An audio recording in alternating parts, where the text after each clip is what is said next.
श्री नंदलाल पाठक जी बने जदयू शिक्षा प्रकोष्ठ इटाढ़ी के प्रखंड अध्यक्ष। आज जदयू शिक्षा प्रकोष्ठ की बैठक जिला अध्यक्ष सोनू कुमार की अध्यक्षता में जिले के इटाढ़ी प्रखंड में आयोजित की गई। बैठक का मुख्य उद्देश्य संगठन विस्तार करना तथा मुख्यमंत्री जी के कार्यों को जन जन तक पहुंचाना था। बैठक में श्री नंदलाल पाठक जी के जदयू शिक्षा प्रकोष्ठ इटाढ़ी प्रखंड अध्यक्ष नियुक्त किया गया। मौके पर जिला अध्यक्ष सोनू कुमार ने कहा कि आज माननीय मुख्यमंत्री श्री नीतीश कुमार जी देश के सबसे अधिक लोकप्रिय नेताओं में से एक हैं। उन्होंने बिहार के लोगों के लिए जितना कार्य किया है वह काफ़ी सराहनीय है। हम नीतीश कुमार जी के सच्चे सिपाही हैं और उनके निर्णय के साथ कदम से कदम मिलाकर चलने के लिए तैयार हैं। आइए मिलते हैं बक्सर जिला के शिक्षा प्रकोष्ठ के जिला अध्यक्ष सोनू कुंवर जी से। सोनू कुंवर जी नमस्कार। नमस्कार। आज आप आए हैं इटाढ़ी में, प्रयोजन क्या है सर? सबसे पहले तो पार्टी के निर्देशानुसार हम लोग संगठन का विस्तार कर रहे हैं और हमारे नंदलाल पाठक जी जो हैं इनको हमने इटाढ़ी का शिक्षा प्रकोष्ठ का जदयू का प्रखंड अध्यक्ष नियुक्त किया है। तो इनको ढेर सारी शुभकामनाएं और हम उम्मीद करते हैं ये बहुत अच्छा कार्य करेंगे। इसके बाद इनको जिला स्तर पर कमेटी में शामिल किया जाएगा। बेहतर कार्य करेंगे तो इनको राज्य स्तर पर भी शामिल किया जाएगा। बहुत बहुत धन्यवाद। आज आप जदयू के इटाढ़ी प्रखंड के शिक्षा प्रकोष्ठ के प्रखंड अध्यक्ष बने हैं। इस संदर्भ में आप क्या कहेंगे?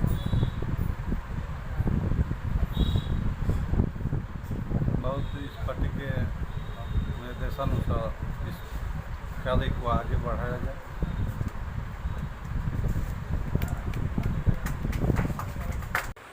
सोनू सर, अभी बीजेपी और जेडीयू का गठबंधन टूट गया है। कुछ वैचारिक मतभेद थे, वह मतभेद क्या क्या थे? आपको क्या लगता है, सही हुआ कि गलत हुआ? बिहार की जो जनता है इसके लिए ये गठबंधन टूटा है और ये बहुत अच्छा हुआ।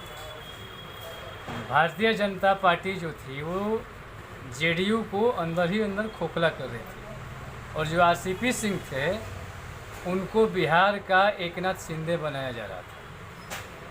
पार्टी मोह माया में कुछ लालच देकर कुछ विधायकों को लेकर बीजेपी अलग कर रही थी। तो ये बिहार है, यहाँ गुजरातियों का और मराठियों का कुछ चलता नहीं।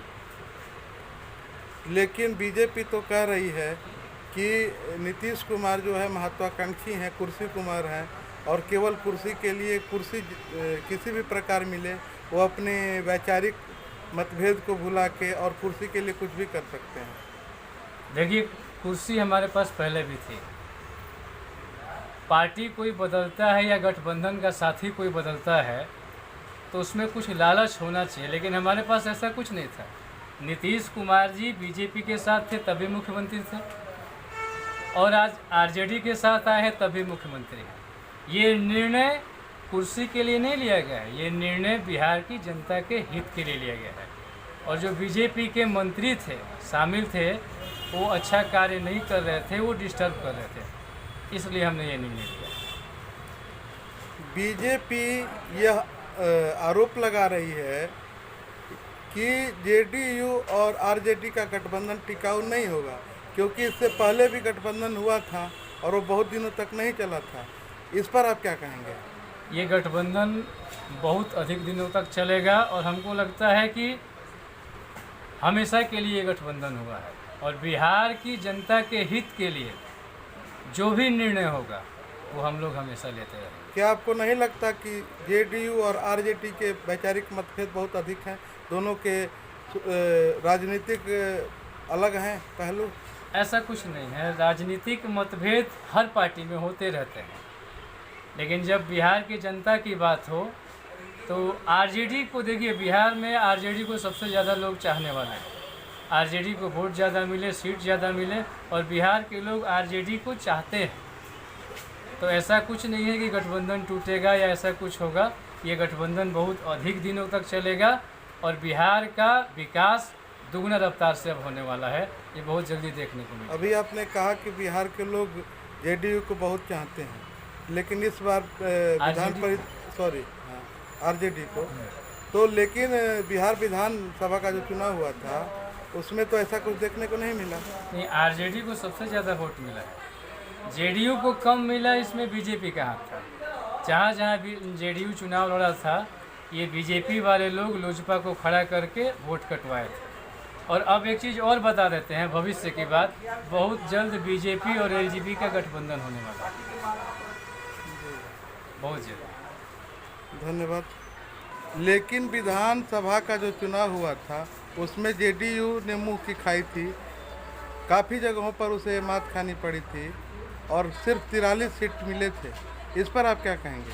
देखिए, भारतीय जनता पार्टी के लोग जो थे या जो विधायक उनके चुनाव लड़ रहे थे, तो जेडीयू का जो वोट था वो बीजेपी में गया, लेकिन बीजेपी का वोट जेडीयू में नहीं आ पाया था। और कहीं ना कहीं सीट कम आने का सबसे बड़ा कारण था एलजेपी। जहाँ जहाँ जेडीयू चुनाव लड़ी थी वहाँ बीजेपी ने एलजेपी को खड़ा किया था, इसलिए हमारी सीटें कुछ कम आई थी। लेकिन इस बार बहुत अधिक सीटें आएंगी और महागठबंधन जो है पूरी तरह से एनडीए को क्लीन चिट करेगा इस बार। यह जानते हुए कि बीजेपी आप लोगों के साथ धोखा दे रही है, फिर आप लोगों ने सरकार क्यों बनाया बीजेपी के साथ? गठबंधन के कुछ नियम होते हैं, तो कुछ कष्ट भी यदि मिलता है तो उसका पालन करना पड़ता है। इसी मजबूरी में हम लोग पालन कर रहे थे, लेकिन जब असहनीय हो गया तो हमें कहीं न कहीं उन लोगों का साथ छोड़ना पड़ा। बहुत बहुत धन्यवाद सोनू जी।